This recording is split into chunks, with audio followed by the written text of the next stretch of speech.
Olá, queridas irmãs, queridos irmãos. Iniciamos mais um programa O Espírito da Letra, analisando a obra de André Luiz, o livro Os Mensageiros. Estamos hoje começando o 7º capítulo, cujo título é A Queda de Otávio. Otávio! Eu já ouvi esse nome, é no capítulo anterior. Você se lembra que quando termina a palestra do Telésforo e Aniceto está se preparando para deixar o recinto, duas pessoas, duas velhinhas, se aproximam. Eram duas irmãs que queriam tratar do caso Otávio, um caso de reencarnação. Depois que o Aniceto deixa todos livres ao diálogo, à conversação, que ele considera instrutiva e digna como um trabalho útil, conceito que o mundo espiritual nos apresenta nesta obra, que coincide com a lei do trabalho do Livro dos Espíritos, que toda ocupação útil é um trabalho. Aniceto considera que a conversa instrutiva, a conversa edificante é um trabalho, inclusive remunerado com bônus hora. Quando ele se afasta e deixa todo mundo para conversar e aprender, André Luiz, curioso, quer saber que caso era aquele, o caso do Otávio. Então ele fala com o Vicente, pedindo para ser apresentado aquelas duas senhoras. Vicente não se faz de rogado, muito atencioso, leva André Luiz para conversar com as duas senhoras. E uma delas era a mãe do Otávio, além do próprio Otávio, que está junto com elas. Então, quando o André Luiz começa a conversar, ele vai se inteirar do que aconteceu com aquele cidadão que agora está pleiteando voltar à vida física. E é o próprio Otávio quem toma a frente do diálogo e começa a explicar para o André Luiz o que você vai ler aí no capítulo 7º. Otávio então sorriu e respondeu à minha indagação. Ora, possivelmente você, meu amigo, terá a seu favor o fato de haver ignorado as verdades espirituais no mundo. O mesmo não ocorre comigo, ai de mim. Não desconhecia o roteiro certo que o Pai me designava para as lutas na terra.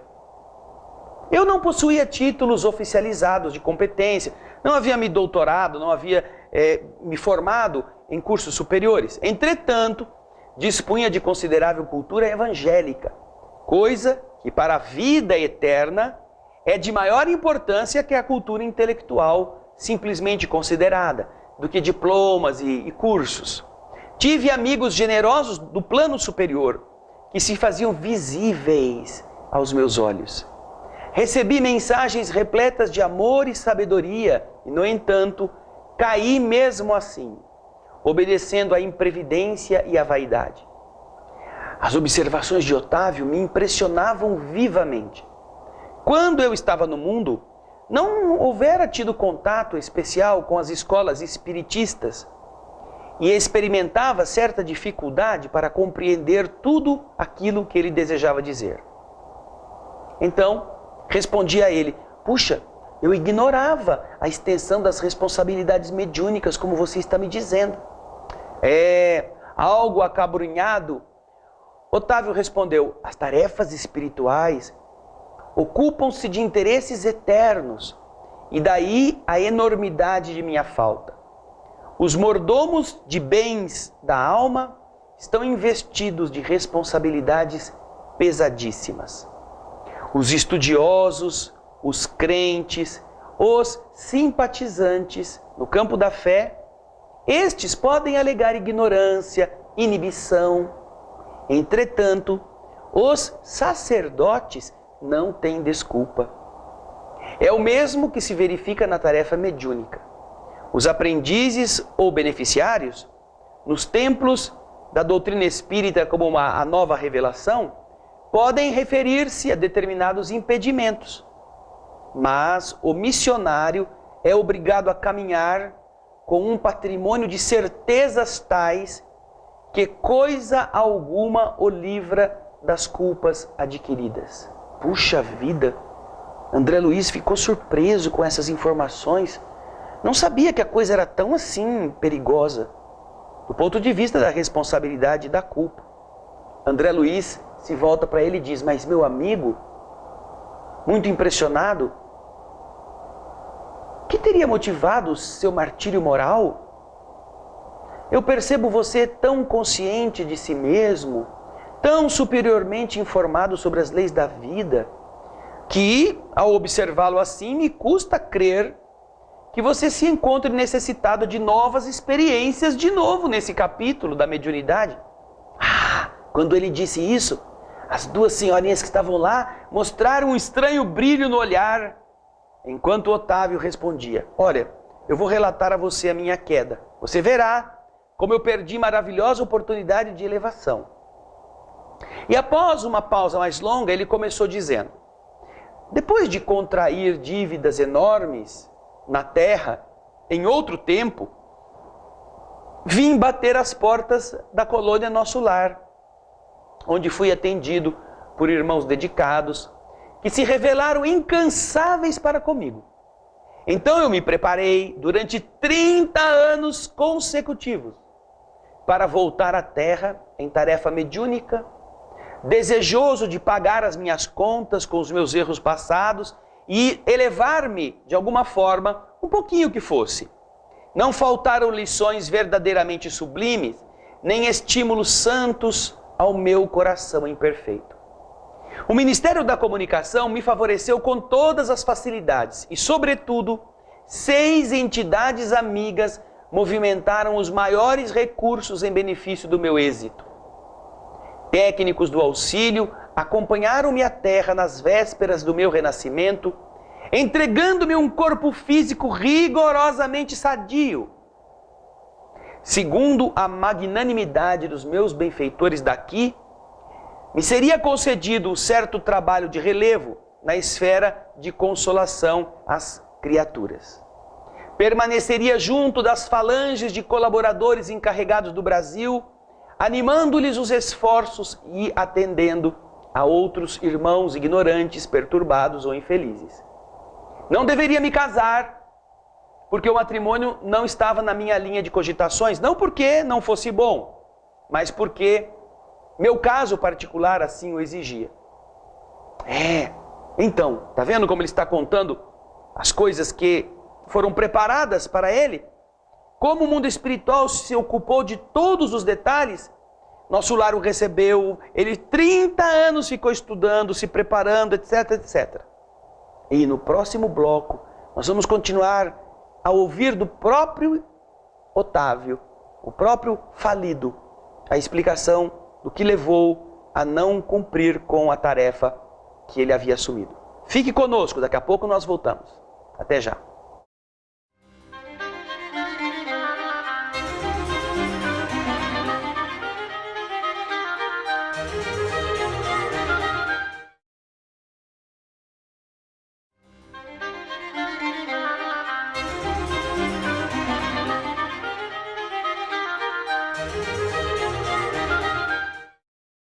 Estamos de volta com o livro Os Mensageiros, falando no capítulo 7 sobre a queda de Otávio. Otávio começou a contar então que ele foi muito bem preparado quando estava no plano espiritual para voltar à nova encarnação como médium. Só 30 anos ele fez de cursos, de preparação, de aperfeiçoamento. Contou com a ajuda de 6 entidades devotadíssimas que cuidaram do caso dele com mais amor ainda. E tudo foi planejado. Então ele estava nos explicando, e nós paramos aí no bloco anterior, que o casamento não deveria estar na linha das cogitações dele na vida física. Não porque o matrimônio pudesse colidir com o exercício da mediunidade, não é por isso. Mas porque o caso dele assim o exigia. Ele precisava passar por esse isolamento afetivo. Então, apesar de solteiro, deveria receber aos 20 anos estes 6 espíritos amigos que muito haviam trabalhado por ele em Nosso Lar, os quais chegariam ao meu círculo como órfãos. Ele então receberia como pai 6 entidades, aqueles espíritos amigos que haviam trabalhado pelo reencarne dele, que agora receberiam dele a possibilidade de serem filhos, não biológicos, mas aqueles que chegariam a ele para que ele cuidasse. Olha que bonito, não é? Meu débito para com estas entidades tornou-se muito grande e a providência não só constituiria agradável resgate para mim, Otávio, como também garantiria o triunfo pelo serviço de assistência a essas crianças, o que me preservaria no coração das leviandades e das vacilações, porquanto o ganha-pão laborioso, trabalhoso, me forçaria a não aceitar as sugestões inferiores nos domínios do sexo e das ambições incontidas. Ele tinha fraquezas na sexualidade, vocês podem observar, na afetividade desregrada, e o trabalho para cuidar de 6 crianças órfãs que chegavam a ele, daria a ele a força e a ocupação para que a subsistência e a luta pelo ganha-pão o impedissem de praticar desatinos. Ficou também combinado que minhas atividades novas começariam com muitos sacrifícios, para que o possível carinho de uma outra pessoa não amolecesse a minha fibra de realização, e para que se não escravizasse minha tarefa às situações caprichosas do mundo, distante dos desígnios de Jesus e, sobretudo, para que fosse mantida a impessoalidade do serviço. Mais adiante, com o correr dos anos de edificação, apesar das dificuldades iniciais, me enviariam de nosso lar os socorros materiais cada vez maiores, à medida que eu fosse testemunhando renúncia de mim próprio, desprendimento das posses efêmeras, desinteresse pela remuneração dos sentidos, de maneira a intensificar progressivamente a semeadura de amor confiada às minhas mãos. Então, tudo combinado, voltei à terra como mais um filho, não só prometendo fidelidade aos meus instrutores, como também hipotecando a certeza de meu devotamento às 6 entidades amigas a quem muito devo até agora. Compromissos, não? Do amor, compromissos da responsabilidade, compromissos do devotamento. Eles nunca são esquecidos por aqueles que não os cumprem. Nesse momento, o Otávio fez uma pausa mais longa, suspirou profundamente e continuou. Ai de mim, que esqueci todos os compromissos. Os benfeitores de nosso lar me colocaram ao lado de uma verdadeira serva de Jesus. Minha mãe era espírita cristã desde moça. Não obstante as tendências materialistas de meu pai, que apesar disso, era um homem de bem. Quando eu tinha 13 anos, fiquei órfão de mãe. E aos 15, começaram para mim os primeiros chamados da esfera superior, dos espíritos que estavam me esperando para o trabalho. Por essa ocasião, meu pai se casou em segundas núpcias. E apesar da bondade, da compreensão que a madrasta me oferecia, eu me colocava num plano de falsa superioridade em respeito a ela. Em vão, minha mãe, desencarnada, do invisível mandou apelos sagrados ao meu coração. Eu vivia revoltado, entre queixas e lamentações descabidas. Meus parentes, então, conduziram-me a um grupo espírita de excelente orientação evangélica, onde minhas faculdades mediúnicas poderiam ser postas a serviço dos necessitados e dos sofredores. O que aconteceu? O que aconteceu? Entretanto, faltavam-me qualidades de trabalhador e companheiro fiel.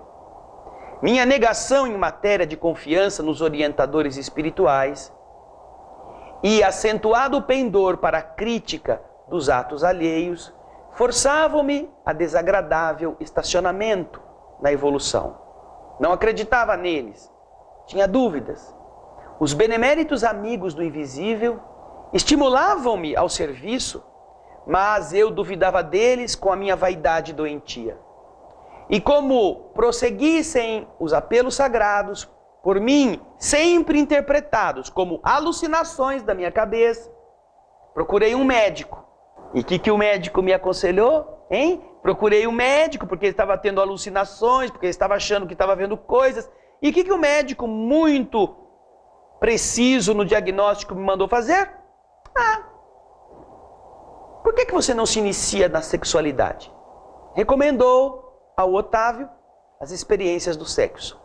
Aconselhou experiências sexuais. Eu estava então com 19 anos e entreguei-me desenfreadamente ao abuso das faculdades sublimes, do sexo. Desejava conciliar à força o prazer delituoso e o dever espiritual, afastando-me cada vez mais dos ensinos evangélicos que os amigos da esfera superior nos ministravam. Tinha pouco mais de 20 anos quando meu pai foi arrebatado pela morte. Com essa triste ocorrência, ficavam na orfandade 6 crianças desfavorecidas. 6. Aquelas. Lembram-se do compromisso com 6 amigos? Chegaram estes 6 amigos agora às mãos de Otávio. Vamos ver o que ele fez? No próximo bloco você vai ficar sabendo. Fique conosco, daqui a pouquinho a gente volta.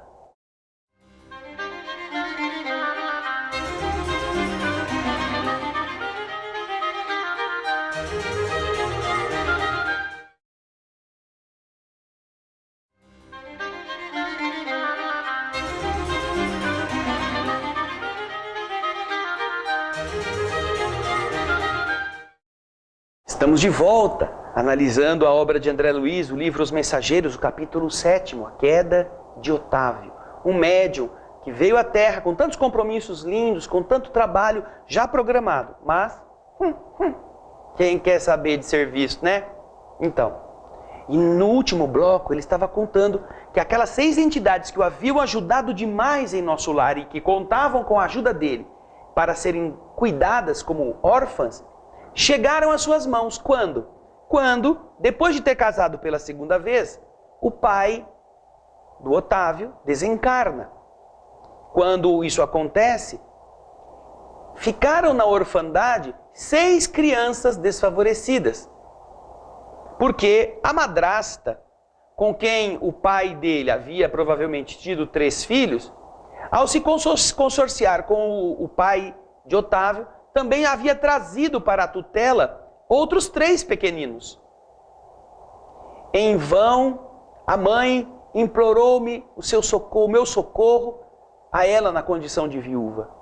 Nunca me dignei aceitar os encargos redentores que me estavam destinados. Eu cuidar de órfão, de filho dos outros? 6 crianças, tá louco? Fazer essas coisas, perder a minha liberdade, perder a minha saúde? Não!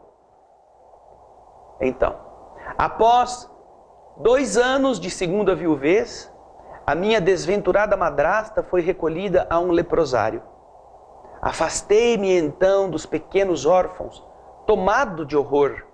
Abandonei-os definitivamente, sem refletir, que eu lançava meus credores generosos da cidade nosso lar a um destino incerto. Em seguida, dando largas à ociosidade, cometi uma ação menos digna e fui obrigado a me casar pela violência. Mesmo assim, porém, os espíritos amigos, o mundo invisível, continuava me chamando, revelando-me a inesgotável misericórdia do Altíssimo, chamando-me ao trabalho. Entretanto, à medida que eu esquecia meus deveres, toda tentativa de realização espiritual parecia-me muito mais difícil. Quanto mais bobagem eu fazia, quanto mais eu me afastava das promessas que havia feito, mais era difícil retomá-las, mais era difícil ter vergonha na cara e voltar lá para começar do zero. Orgulho que todos nós possuímos e que nos impede de corrigir os erros. E então, continuou a tragédia que eu inventei para meu próprio tormento.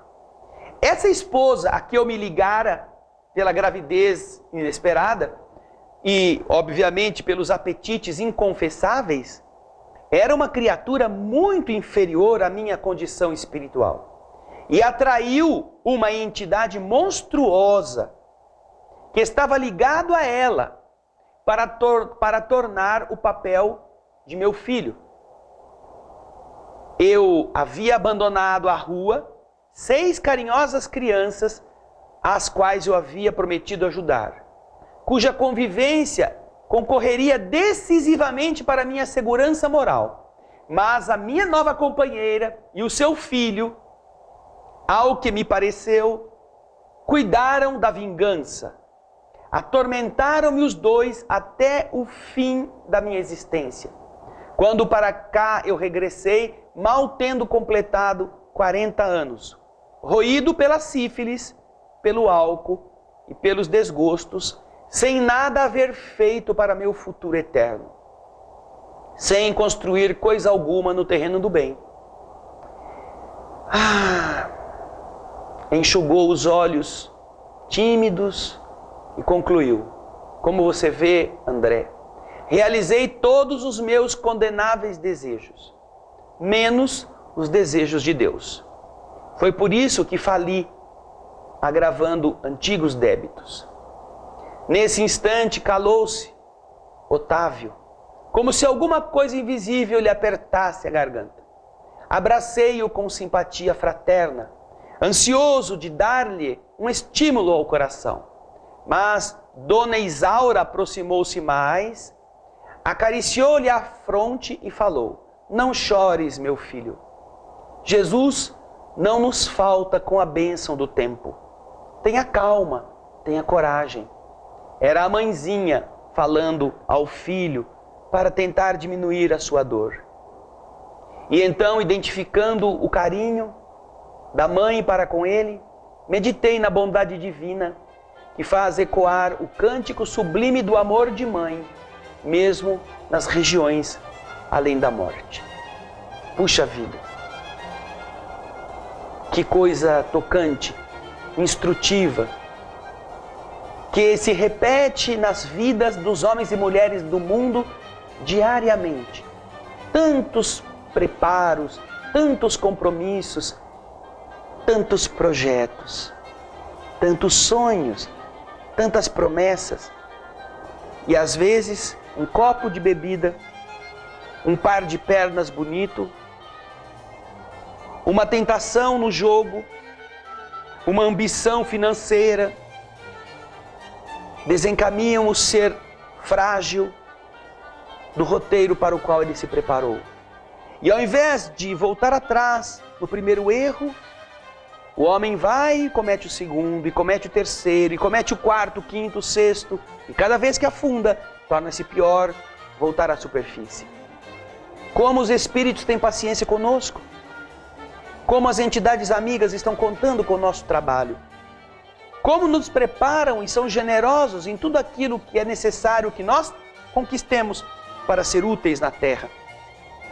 Que a queda do Otávio não seja a sua, não seja a minha, mas para isso nós precisamos eleger, na vontade de servir, a determinação de não nos entregarmos ao que é fácil, de entendermos as lutas e descobrirmos que se formos fiel no pouco, como disse Jesus, bom e fiel servidor, que foste fiel em pouca coisa, eu te constituirei sobre muitas outras.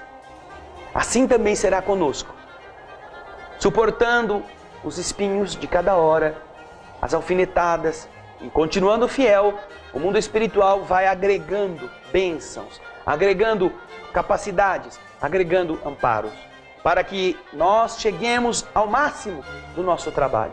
Não desanime, mesmo que tenha errado, recomece, peça desculpa, corrija o erro, repare o mal, porque do lado de lá você se sentirá aliviado em não ser um outro Otávio. Pense nisso. Semana que vem continuaremos com o capítulo 8º do livro Os Mensageiros. Muito obrigado pela sua audiência, pelo seu carinho, pela sua vibração, pelas suas palavras generosas. Muita paz. E até o próximo, O Espírito da Letra.